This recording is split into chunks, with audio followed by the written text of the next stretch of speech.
Hello, everybody. Hi, you watching.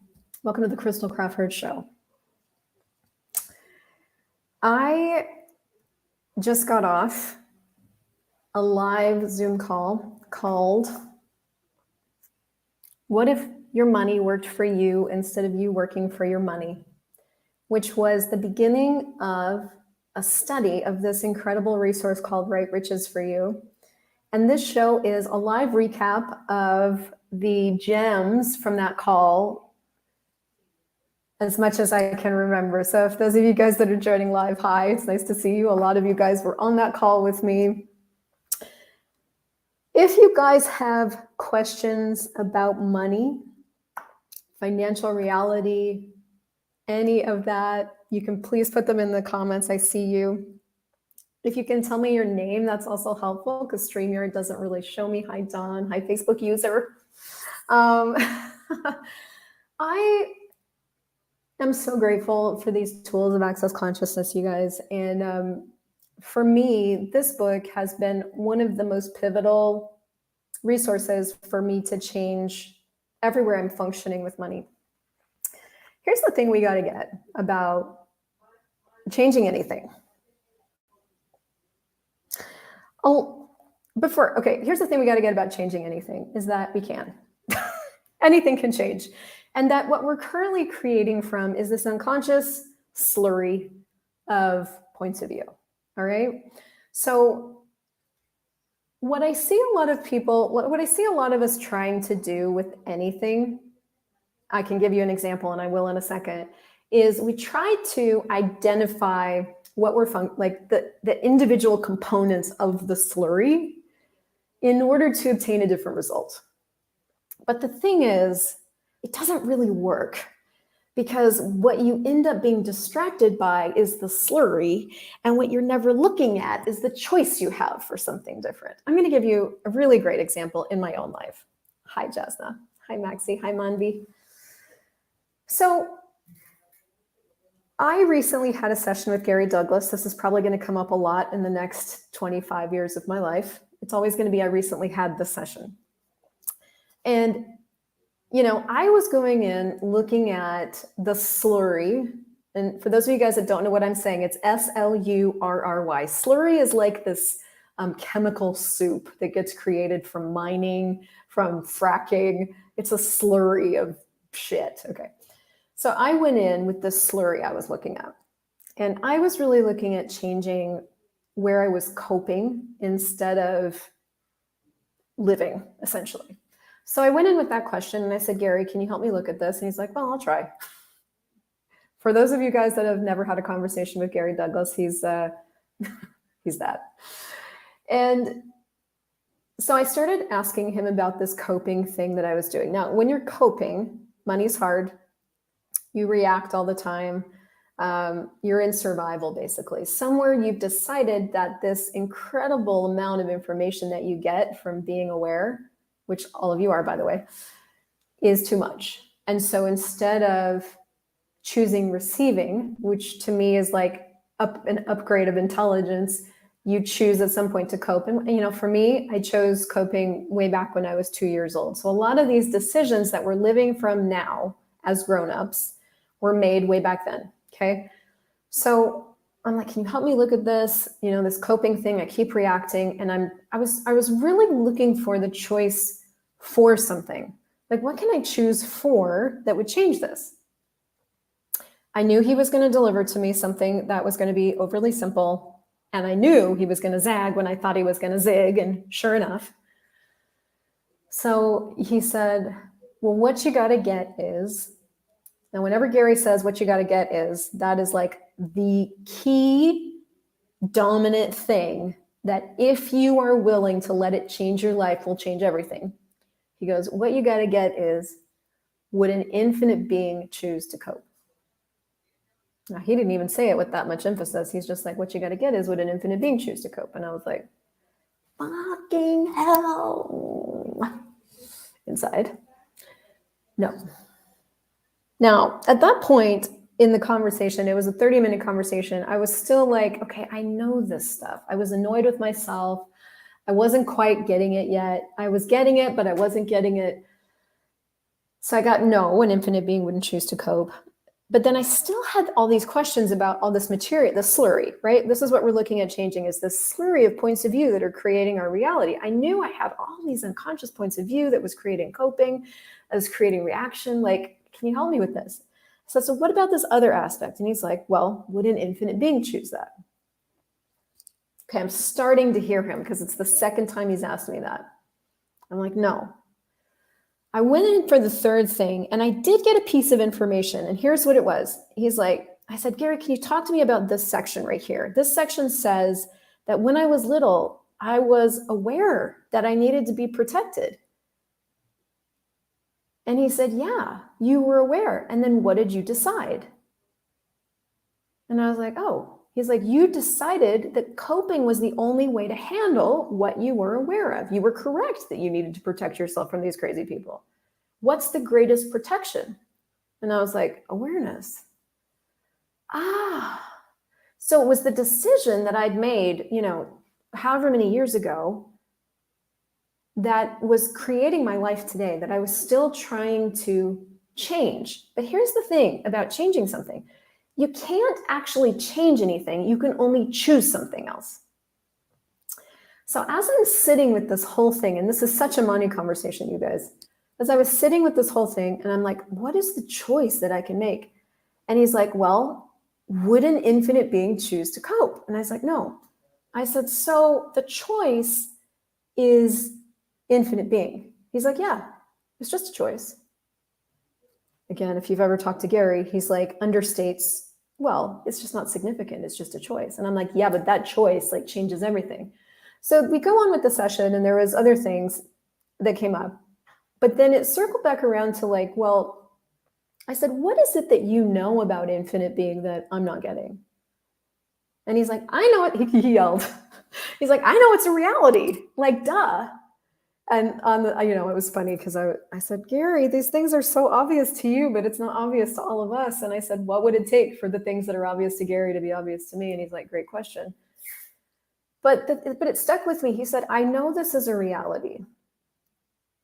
And I really let that sink in. If you listen to the session recording, it's quite funny because there's like, I say something for 3 seconds and he says something for 5 seconds. And then there's like a minute of silence because I'm like letting everything soak in.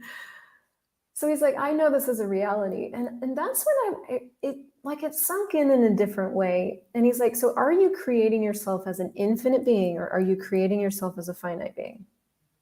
And I was like, I got finite being. And then, the session ended and I just have been really being with this. Now, what's interesting about this infinite being conversation is it's like on page 3 of this book. Now, this is the book we're going to be studying for the next 4 or 5 months in SOUNDCLOUD consciousness. And I'll make sure you have the link if you want to choose it. But what I'm starting to get, is that instead of looking for the reality we can choose to create from or not, we kind of keep putting our attention on what we think the problem is. Now, why is that a trap? Like, why is looking at the slurry a trap? Let's take my example. So I kept looking at like, what the F is going on for me, right? So this last year and a half for me, I've just been reacting like a motherfucker, just crazy.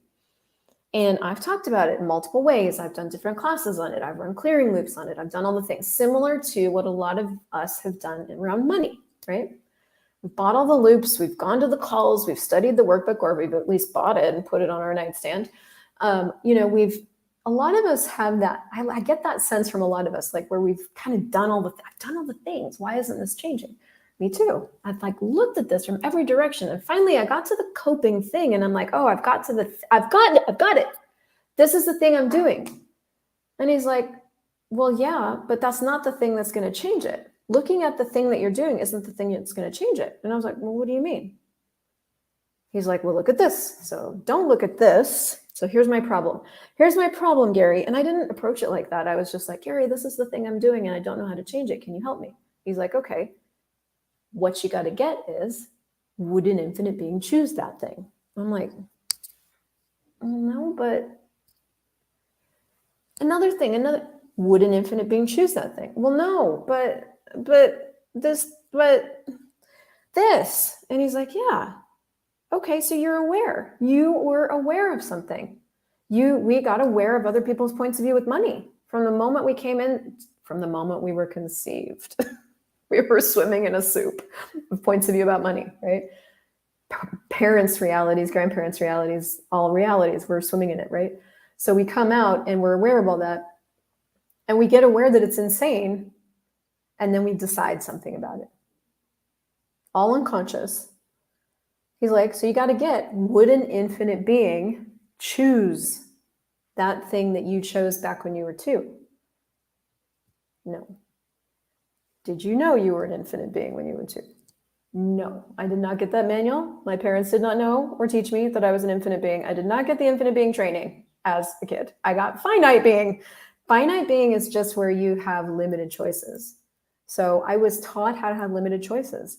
My parents were young. My mom was 21. My dad was 27. They had no life skills, no relationship skills. Like, who does? They fought and argued all the time about money, mostly. They just fought and argued all the time. So it was just a really emotionally violent situation. And so I didn't get the infinite being education. I got the, 21 and 27-year-old trying to fucking survive education. And so I made a lot of decisions based on that. And you can probably look at your life and notice that too. So I'm still at 47 trying to live from the decision I made when I was 2. That when I have a fuck ton of awareness and it's all really intense shit, RE, moving to Latin America, right? Cope. That's what you do. That's what you do with a megaton of awareness of really intense, insane shit. No, I'm not blaming Latin America. I'm just saying it's intense. That's all. A lot of countries are intense. So what do you do with intense stuff? You cope. So that's what happened in my world. Now so thank God for Gary, because he actually forced me to look at, I became willing. He had me look at, would an infinite being choose to cope? No. For what reason would you?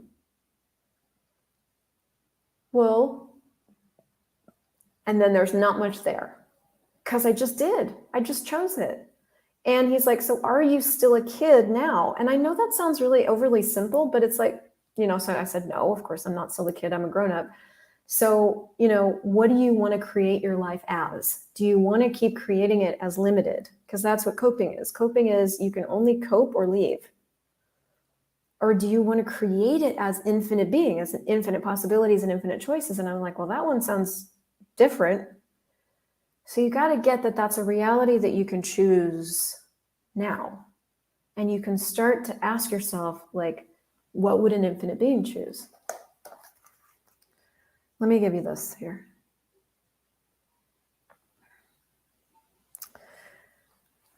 You, the infinite being, okay? Some people have been told or taught that they need to get a concept of what they desire so that they can have the things that they would like to have. What's a concept? It's a map, it's a picture, a how-to or a definition. It's something the mind creates. It's like a defined thing, a concept drawing, right? A concept, yeah. When you mock up a concept, you're like giving it some definition.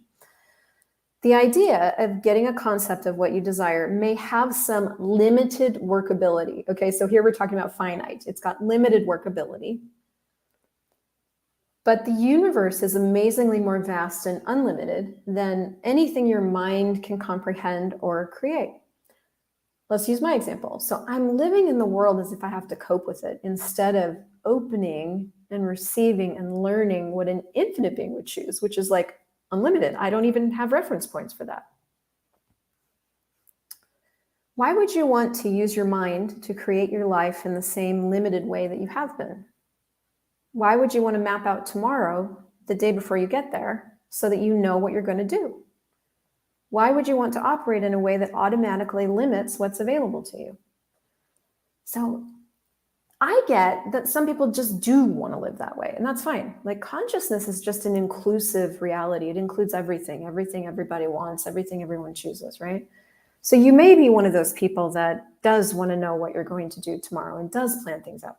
But some of you might be like, what else is possible? What else is possible? Some of you might have that humanoid disease of more. Like, okay, so I've chosen to experience broke. I've chosen to experience poverty. I've chosen to experience scarcity. I've chosen to experience survival. That's what we do. We just choose our experiences. I've blamed it on other people, so I chose that experience too. Like, I've made it my mom's fault. Okay, fine. What else would I like to choose? What else is there? What else is possible that I haven't considered? And that ache, that innate question is kind of what pulls us forward, and we find weird shit like access consciousness. Why would you want to operate in a way that automatically limits what's available to you? When I choose a point of view with money, like, I can't do this. Thank you, Nicole. Thanks, Don. I can't do this. This is too hard. Does that expand the choices that are available to me, or does that limit the choices that are available to me? I'm never going to be able to figure out this money thing.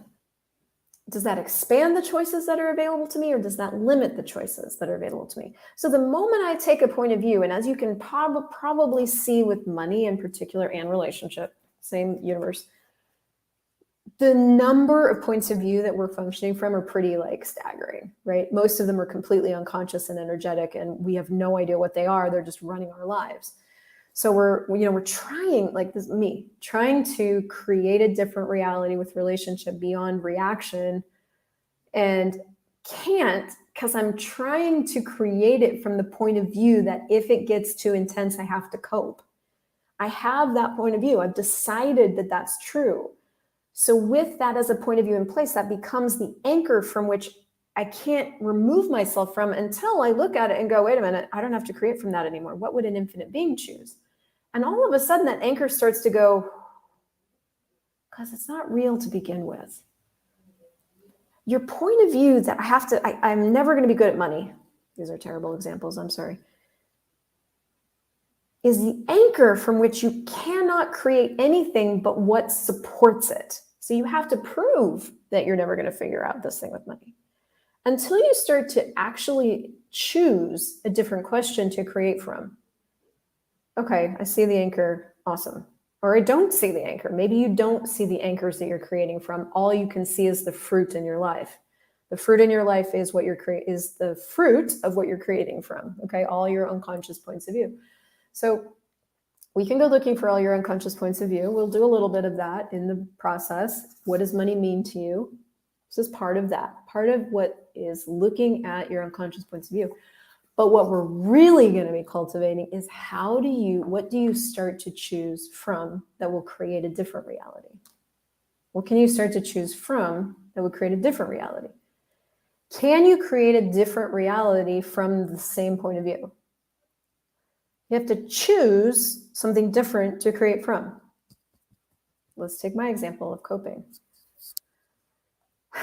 Once I acknowledged that I chose and decided that coping was the only way when I was 2, and I started to look at, I'm still trying to create my life from that point of view, and I just let that sink in.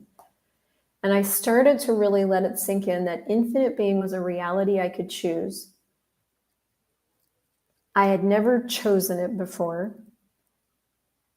It was going to take some practice over an extended period of time that probably never completes to learn infinite being. I needed to be willing. Then I could start then and only then did the anchor of coping, the decision I made, start to go. So since then, that was a week ago, I have discovered that I have way more allowance than I ever thought I did. That an infinite being doesn't really have a point of view. That an infinite being just chooses to care for themselves and keep choosing and functioning and doesn't stop to react at every little thing because it's not required. It doesn't create anything. Since then, honestly, it's really, really, really, really, really, really, really changed my life. I have a totally different reality. And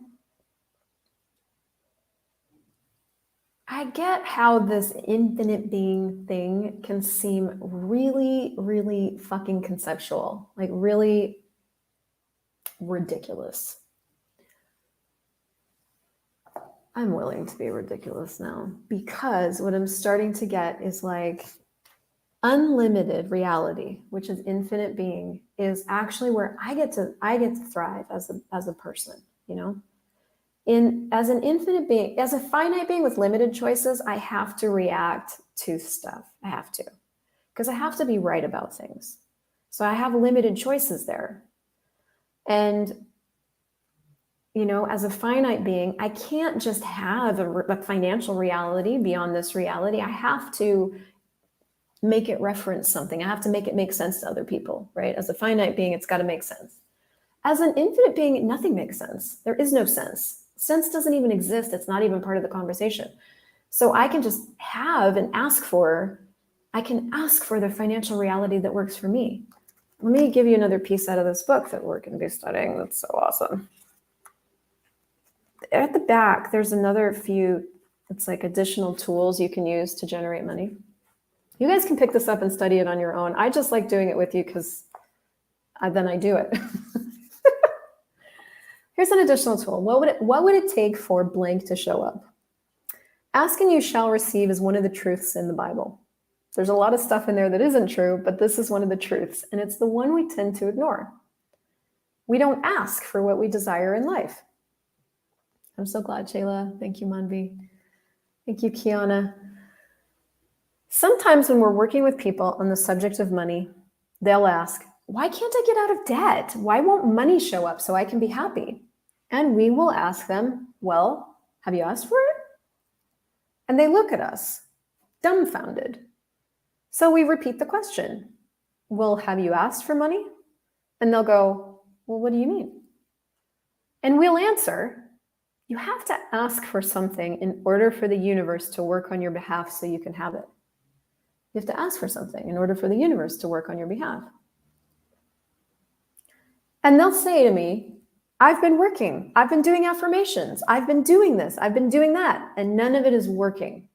I'm doing all the right things. I'm pock and potting, I'm clearing, I'm doing my 30 by 30s, none of it's working. And we'll say, I know, it's because you haven't asked for the money.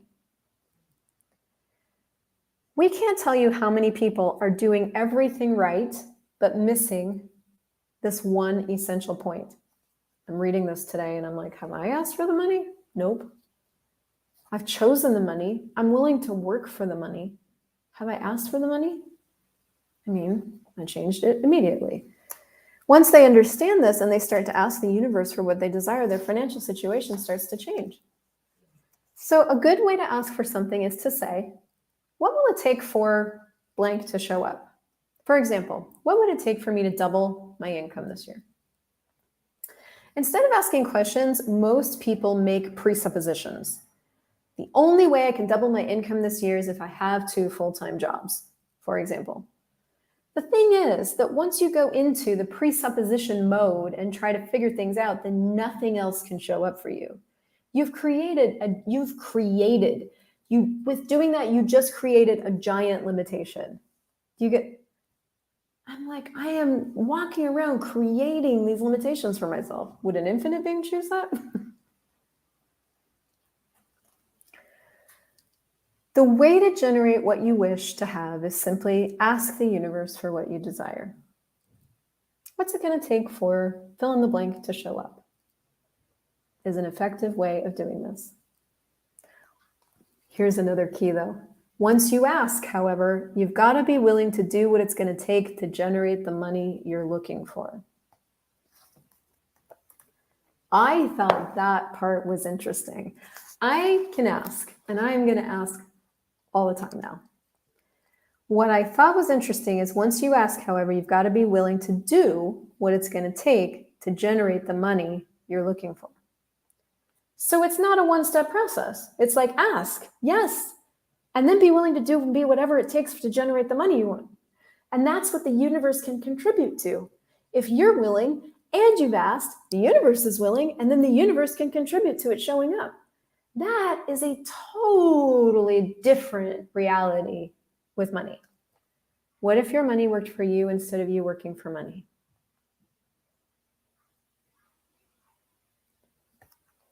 So join me if you wish.